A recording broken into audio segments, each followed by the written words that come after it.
Breaking news! Humingi na ng apology ang Chinese Taipei Basketball Association matapos ang kontrobersyal na format sa Jones Cup na naglagay sa SGA sa alanganin kahit maganda ang kanilang record.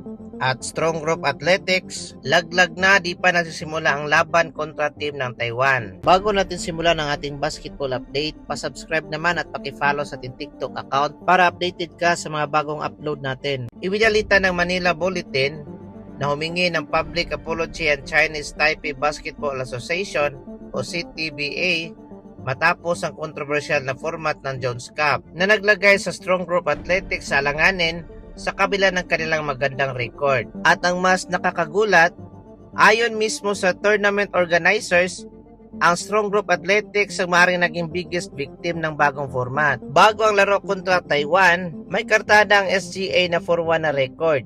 Pero kahit ganoon pa ka-impresibo ang kanilang record, hindi pa rin nila hawak ang kanilang sariling semifinal fate. At ang dahilan ay ang automatic semifinal spot ang host team na Chinese Taipei Blue, kahit mas mababa ang kanilang record kumpara sa Strong Group. Ipinaliwanag ng CTBA na binago nila ang format upang mabawasan ang sunod-sunod na laro at mabigyan ng sapat na recovery time ang mga players. Pero inamin din ng organizers na nagkaroon ng special provision para masigurado ang pagpasok ng Chinese Taipei Blue sa semifinals dahil sila ang host team.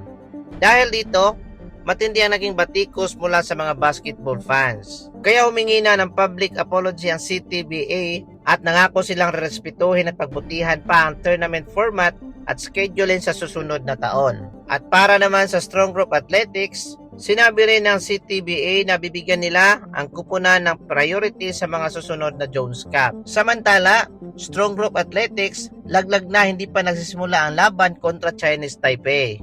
Dahil sa resulta kahapon na tinalo ng Korea ang Japan, naging nubiring game para sa semifinal race ang laban kahapon sa Strong Group Athletics kontra Chinese Taipei. At dahil sa resulta, Korea at Chinese Taipei ang aabante sa semifinals. Sa naturang laban ng SGA kontra Chinese Taipei, tinambakan nga nila ng walang kahirap-hirap ang mga Taiwanese. Sa first quarter, tila dikdikan pa ang laban. Nagpakita pa ng matinding scoring ang mga Chinese Taipei player. Ngunit na makuha na ng SGA ang kanilang momentum, unti-unti nang namamaga ang lead ng Athletics. At 2 minutes remaining ng third quarter, tinambakan na nila ng 37 points ang Chinese Taipei. At hindi pa tapos ang SGA sa fourth quarter. Sa pangunguna nila ni Manalili, Remy Martin, at ng mga imports, umabot pa sa 47 points ang tambak ng SGA at tila wala nang may sagot ang Chinese Taipei. Nagtapos ang laban sa score na 117-74. Panalo ang Strong Group Athletics pero laglag na sa Jones Cup.